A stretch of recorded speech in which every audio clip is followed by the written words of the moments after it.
Now, surprisingly, one of the best showings for me was Ubisoft. I really love space, and you can really get me on anything space, and if you have an RPG in space, that's it. That's why I love Mass Effect.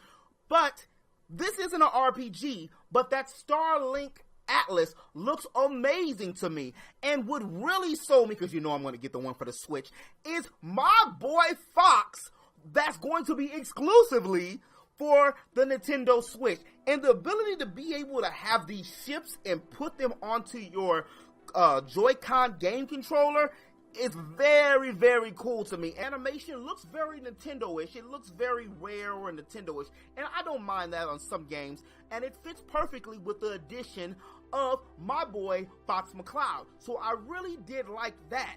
And what also caught my attention with Ubisoft was that Assassin's Creed Odyssey. I can't lie, I still need to go back and finish this Assassin's Creed Origins, probably before I decide to get into this Assassin's Creed Odyssey, even though it's funny that Mario Odyssey made a big splash with the name Odyssey, and now they're doing the whole Odyssey, even though it had to do with Rome, and you know, I get it, what they're doing, but this game just looks straight gorgeous, and it's pushing the frame rates and the graphics to, it can't be pushed no more, at least on these current consoles, and these hills look devastating. I like the fact that now it seems like the Assassin's Creed whole lineage is following a certain, since Origins, it's following a certain path. We had Egypt, and now we have Rome, so it's like, this is the original, this is the second, and it's going all the way into the new ages. I'm very curious if they're going to do remakes of the original Assassin's Creeds with probably a few more, you know, different things, and then lead it all the way into the new era. Now that would be really cool if they were to do something like that. What was also announced was Beyond Good and Evil 2, The Division 2, and even some DLC for Mario Rabbids, which features Donkey Kong. I know I'm missing a couple things, but these were the main games that caught my eye. One of the surprise games that hit everybody like, whoa, okay, we didn't expect that, is Jump Force. And basically, it's like Smash Brothers with all of your favorite Shonen Jump characters. Some of the known characters right now are going to be Luffy, Naruto, Light, Ryu, Goku, of course, and a lot of people just clamoring and going crazy about what these other characters are going to be. I want to see who they're going to put on it. Can we get, like, Natsu from Fairy Tail? Can we get, you know, I know they're going to put my boy Ichigo on it. They got to put Ichigo on it, even though Bleach fell off like 1,000 years ago. But, and who else? You know, Vegeta's going to be on there. It's been rumored or speculated that even Yugi from Yu-Gi-Oh! Might be on it, which would be crazy. I guess he would throw cards and stuff or even summon things. But the whole concept of Jump Force is interesting to me, and I know it's going to sell good. And like I said, I know it'll even sell better if it comes on the Nintendo Switch, because you can take it on the go, and it has that whole feel for a Nintendo Switch game. And again, Bandai Namco has already made games for the Nintendo Switch that sold really well. So that's also another perfect pairing. One thing I like about E3, because it like rejuvenates the inner gamer in me, and then all the gamers around the world can finally kind of come together. It's like the Grammys for video games. One of the other reasons I really like it is because a lot of games that I might not have been into or didn't really care about have a chance to kind of pique my interest. And one such game is actually Bethesda's Fallout 76. And I'm not a huge Fallout fan, mainly because a lot of Bethesda games always feel very empty to me. And hold on, pump the brakes before you start screaming, hollering, and throwing shit, whatever. Just look. Bethesda, for me, a lot of the games just seem a little worlds are lonely, and I like my RPGs where I have multiple characters that I can interact with and have party members that I can switch and play in between. That's just me personally. I do realize that the millions and millions and millions and millions of fans and billions of play hours from Skyrim and Fallouts and all the other games that they've made, you know, I do realize that it has some notoriety, but I just personally haven't been interested. However, this Fallout 76 has interested me mainly because it's the origins and the first people who come out of on Fallout.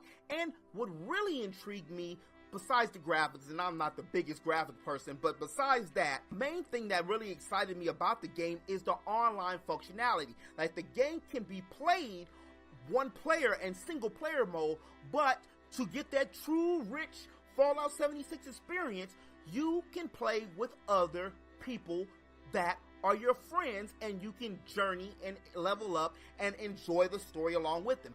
I've been talking to my friends and saying this for decades, for years, even before Final Fantasy Crystal Chronicles came out on the GameCube, which I thought that was going to be like that, where we'd be able to basically, I played protagonist, one person plays another, like the healer, another person plays the warrior, another person plays the mage, and we're able to kind of like MMO it, but be in this like small little circle or small little friendship, and then we're able to experience the game that way. And that's what really intrigues me about that. I'll pick the game up if I have some people to play with. If not, then that is something that intrigued me, as well as having these nuclear weapons, even though I think people are going to super spam these nukes within this game. So I know that Bethesda's going to have to do some kind of modding over that, because that's just going to be crazy. The ability to be able to have a nuke and you come together and get the resources and stuff, and this nuke stuff, people are just going to be teaming up and just nuking people just to nuke people. Now that's going to be crazy.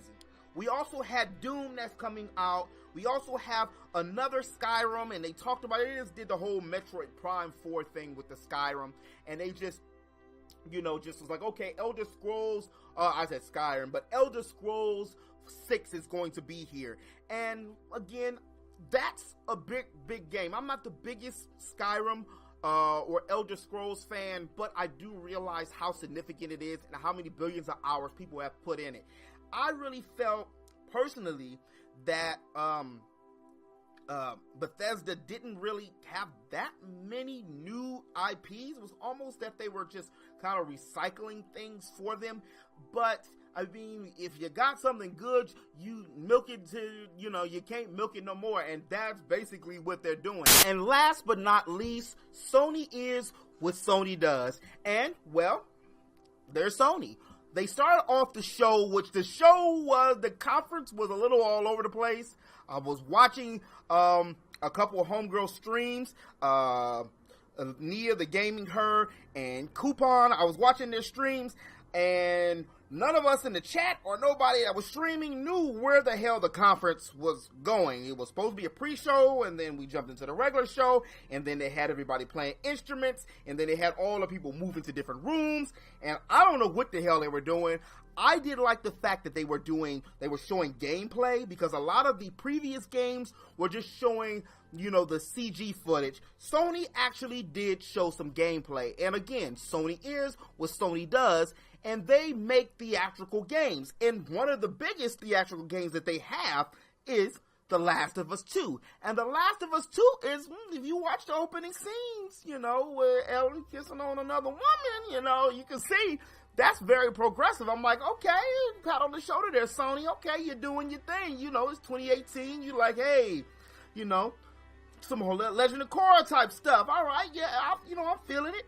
The gameplay looks good, and it looks very fluid. I was stuck so much on just the gameplay of the game. And this is also another one that's starring a lead female protagonist, which, again, very progressive, Sony, even though it's 2018 and women been here since the dawn of time. But, great looking game.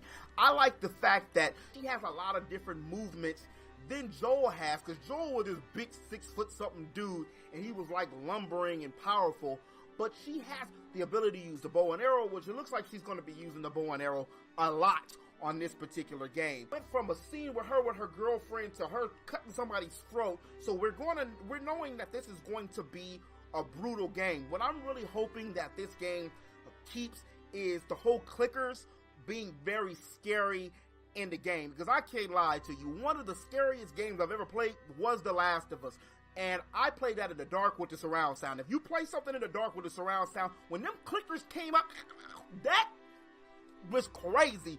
it spooked me out because they just jump out of nowhere and you really couldn't do nothing to them with your limited resources. So that's a must-have game. I gotta have Last of Us 2. Capcom is also trying to redeem themselves because they even dropped some Resident Evil, which looks to be like the Resident Evil remake or a remaster of Resident Evil 2. They also had a game which looked really, really great. Really, really great. Even though they didn't have to have a dude playing the flute, like the white dude that was supposed to be Asian was playing the flute, even though they could have just got an actual Asian or Japanese man, could have just played the flute, the Japanese guy, since it's a Japanese game. But the game that looked really amazing too was the Ghost of, what is it called? Shusami? The main hero, I was calling him Mitsurugi's little baby cousin, because when I seen the whole fighting scenes and the samurai and his voice in the whole feudal Japan era, it really reminded me of Mitsurugi from Soul Calibur 6. And that's actually, nobody talked about Soul Calibur 6 so far either, which is kind of crazy. But the game just looked amazing. They had a scene where he was riding through these fields on a horse, so we know we're going to have horseback in this game, and it reminds me of a little bit of Dynasty Warriors, a little bit of Witcher, and a little bit of Soul Calibur. I keep on saying it with Mitsurugi, I know, because the way he was holding his katana is just crazy. It looks so good that I might have to just pre-order it and then just take the money off and something else comes.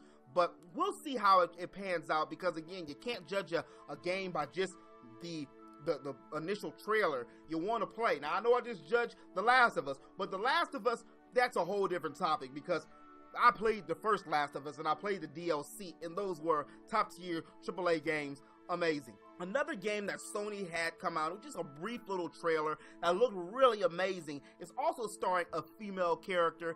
It's called Control, and Control looks really good. It has that Quantum Break type feel to it, where everything's all distorted and gone all over the place. So to see that is amazing, and the gameplay looks, well, really Sony-ish. I'd love to see more gameplay, and I would love to see more footage on the game, and I do wish that they would have showed people actually playing it. That would have been cool as well. But for what it's worth and what it looks like so far, it looks like a game that I would pick up, but I gotta see more of it, because these games are $65, $56 out here, and you know what? You buy 2 games, that's $120. That can go on a bill.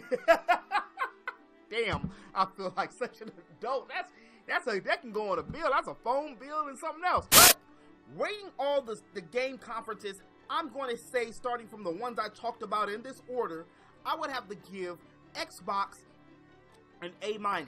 I mean, for them to come out with Cyberpunk and Halo and Gears 5 and some DLC for Cuphead and all these exclusive games that people will actually pick up and buy, and giving something back to the fans, anything less than an A-, I mean, to me, it's just uncivilized. Square Enix, I'm gonna have to give a C+ too.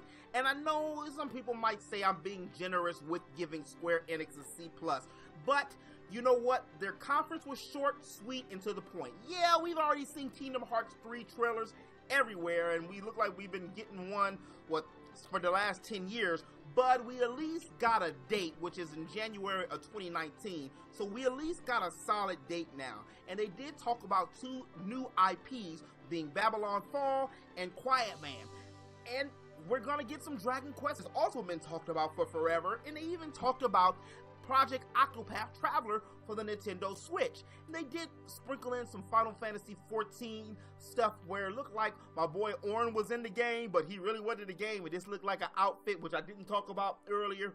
So I had to give them a C+ for the effort. Gave Bethesda a C. Right in the middle, run of the mill. Like I said before, even though we're getting a new Doom, and we have like a whole bunch of new stuff for Skyrim, and we have some Fallout games that's actually going to be on Nintendo Switch and on the PlayStation 4, which was exclusively for the Xbox before, and we got Fallout 76, which is like the whole origin story of Fallout. and I want to pick it up. I gave them a C because they were just run of the mill. Ubisoft, I gave a B-. And the reason why I gave Ubisoft a B- is because Ubisoft usually comes and kind of flops a lot like how EA does. Notice I didn't say anything about EA.